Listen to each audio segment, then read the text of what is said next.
What is going on, everyone? Thank you so much for coming back today. Thank you so much for taking time out of your day just to click on today's video. It truly means the world to me, so I want to say thank you.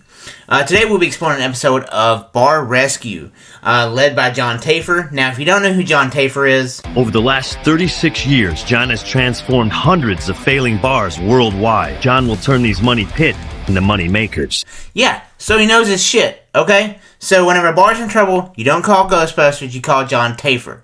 You call him in, let him do his thing. Now, in this episode, we have the Pirates Tavern. It was opened in 2007, and just like the name says, it's a pirate bar. Bar owner Tracy was tired of working her corporate job, so she decided to get away from all that, and let's open up a pirate-themed bar. It was mostly a novelty, like for Renaissance people to come down and spend a weekend, and it was kind of like a novelty thing.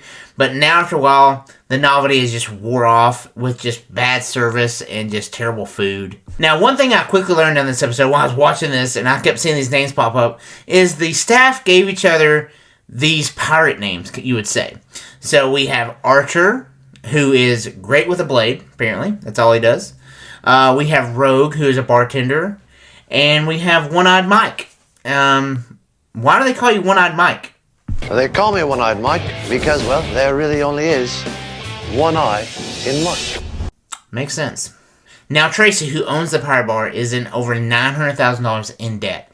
She has lost her home, she has not taken a salary in over 5 years, and she has resorted to living in a basement with her husband, who also works at the restaurant, and her daughter. So she's left with nothing else to do but to give old Jon Taffer a ring-a-ding. Now, every episode starts off the same exact way, where Taffer does a little bit of a recon, where he hides out in a well-lit car where you can clearly tell it's him parked across the street. But in this episode, he sends in his wife to kind of do a little bit of a recon. They live this pirate lifestyle in there. Wow. I'm told it borders on bizarre. Recon is critical to my process. It's easy for me to understand the financial issues of the business. I also have to learn what the customer perspective is. That perspective is extremely helpful to my final decisions. In addition to the cameras that have been following the pirate staff, hidden cameras have been placed around the bar to capture Nicole's recon. At some point throughout the night, almost every employee came up to me to find out what I was doing. I think these people know who I am. I've been made. With Nicole being made by the pirate staff, she was unable to get a true sense of the customer experience inside. Yeah, of course you're made, because they know who Jon Taffer is. All you have to do is Google Jon Taffer's wife, and you are the first image. And also, too, another part about this, too, is like, they have these hidden cameras, which any work staff is going to notice anything changes that goes on inside a restaurant. You don't think they're going to notice that some hidden cameras are up now in the ceiling? Come on. I knew Nicole would stick out like a sore thumb in this place. No worries. Jon has a backup plan. He knows a few pirates that owe him a favor. But I have a backup plan. Bill and Jen Rodenheiser owe me a favor. So I'm having them come out and be my spies tonight. But unlike Nicole, they are unable to get help from anybody on the staff. Sir, can we get some menus? Oh, just gonna seat yourselves whatever the you like, are you know? It was nasty. What's the fresh catch? Fresh catch? Let me check. Giorno, fresh catch today. Mahi? Yeah. Yeah, mahi. Yes, mahi. Fresh mahi's fresh. Yes. Okay. Mahi's All right. I don't know exactly what they expected here. It's like going into McDonald's and be like, that's real fish, right? And, you know, you have the 16-year-old worker going, The fresh catch was like frozen, I don't know, pond bass or something like that. It was nasty. Now, after their very bad experience, they report back to Jon, just to let him know how bad it is in there. What'd you think? It's tough in there. The food was disgusting. Now, here's where we get the sad story that we've kind of already talked about, where she is talking to Jon about how much in debt she is. She's already lost her house. She's living in a basement with her husband and her daughter, and she's had to comp their meal. She's just bleeding money off this restaurant. Her husband hears this and comes to her defense. Are you ashamed of the food that was served tonight? Nope. The food is good. Your food is the worst I've ever seen. It stinks. Could you imagine sitting in the restaurant and just hearing this going on, where you're just like sitting there trying to enjoy your meal and you're just like, food is good. Your food is the worst I've ever seen. It stinks. and Jon Taffer is just talking about how shitty the food is as you're like about to take a bite and you're like. So Jon quickly lets him know that in the next 5 days, they work for him. For the next 5 days, you work for me. You think it's funny that she's in debt $900,000? No, it's not funny at all. That's good to Neither hear. is a grown man yelling at the top of his lungs at people who aren't children. Well, you're dressed like a 6-year-old child. I wouldn't talk about that. I do this professionally for a living. And if he thinks this is a get up a 6-year-old will wear, it makes me angry. If I'm being completely honest with you, the one person I feel really, really bad for in this episode is Mike, One-Eyed Mike, because he only has one eye. And you know the odds of living in Maryland and finding the one pirate bar, and you get a job there, and you can wear an eye patch to work and not seem out of place. But now Taffer has come in there, and he's taken that all away from him. I feel super bad for Mike. Now John calls in the experts. The next day, John calls in backup to assess the business's addled operations. Chef Capon has a knack for creating sleek, enticing menus for a fast-paced business crowd. Elaine Duke is the head mixologist for Diageo, the world's leading premium drinks business.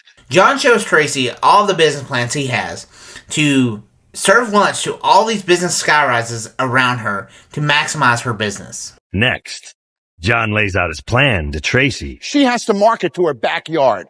The future of this bar lies within a few blocks of it. And I add up the amount of office workers that are here from 9 to 5. This market is not saturated. Are you here tomorrow or not? Maybe I'm not. Right. Good night. I am done with this. I am not going to be berated by some overbearing ass. Yep, so after everything comes down to it, Archer walks out, which, what's funny is, on his little title card, it says server and busboy. This whole entire episode, I never saw him serve anybody or bus any table. The only thing I saw him doing was practicing his knife skills. So we're gonna get some, let's start off with it. But the rest of the staff is on board for the change. Now, after revamping the menu and retraining the staff, they decide to have a soft open, which is, in every episode, it's a major disaster. That's one thing about the show that it bugs me a little bit, is that Taffer will take the business that is newly trained, the Switch, and he will just pack it full of people just to watch the chaos happen of all these untrained staff members just trying to survive in this. That's one part of the show that I wish didn't happen. And he explains why he does it, because he wants them to embrace and, see how packed the place can be and how fast they need to move, because they may be in a little bit of a sluggish type style right now. But watching it, it's absolutely brutal watching this happen. It's time to see if this crew of pirates will sink or swim. Come on in, guys! We're still waiting on our drink. Okay, yes, they're coming. Guys, we're crashing. Come on. We got to move. With inattentive service and an overwhelmed kitchen, customers begin walking out. Of course, emotions are running high. Luciano walks out. Wait! Come back! Now, the head chef that Taffer's brought in tells Jason, the apprentice that come in to help them, that the job is yours if you want it. I think Jason is a very talented chef, and he knows he has a great opportunity in front of him. You want this? You got it. But only for 2 days, because whenever Taffer and his team leaves, she's probably most likely going to fire you and rehire her husband back. But for 2 days, the job is yours, man. Congratulations. Cheers. Up. Oh. How angry would you be if you were them right now? Very angry. Very angry. Are you losing it? I am. Holy shit! John just saved her life.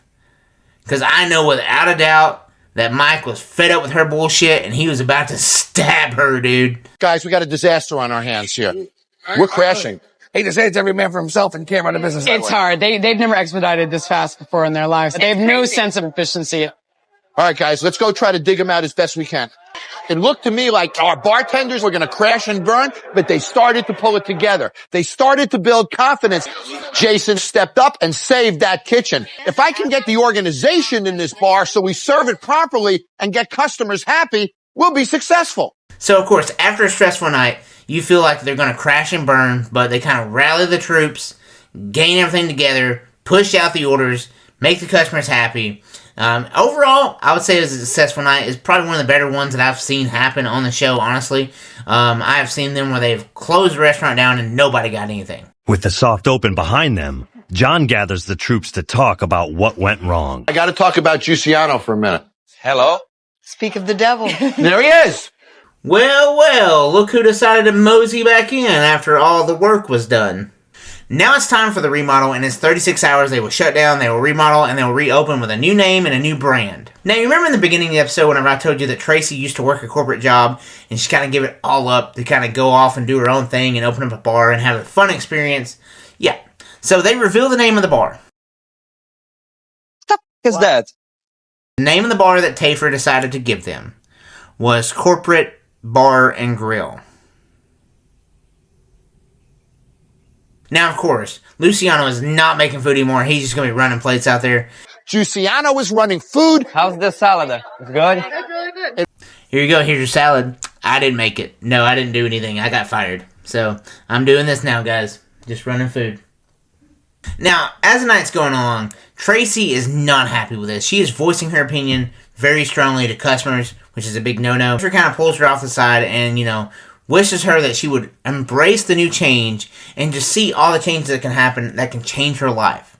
So, as the episode ends, we do get this little recap at the end. She kept the corporate name for just a couple of days after this, and she decided to close it down and reopen it as Pirates Tavern, which I did read later on that Pirates Tavern has went out of business, so she has closed down the doors.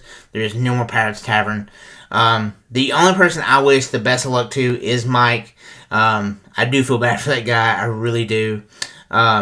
Hopefully he's doing well. But guys, before I get out of your hair, I do want to say I now have channel memberships. I would like to thank these fellow channel members as well. Huge thank you to you guys. I couldn't do it without you guys. But if you do want to join the community, the link will be down in the description below. It's just $3.99 a month and just help support me and help support this channel. But guys, I appreciate you. If you did like today's video, give me a thumbs up on the video down below. If you're not a subscriber, you can quickly become one. It's easy. It's free. I guarantee you there'll be no one more appreciative of you becoming a subscriber than me. But guys, thanks so much. Mom, I love you. And I will see you guys in the next video.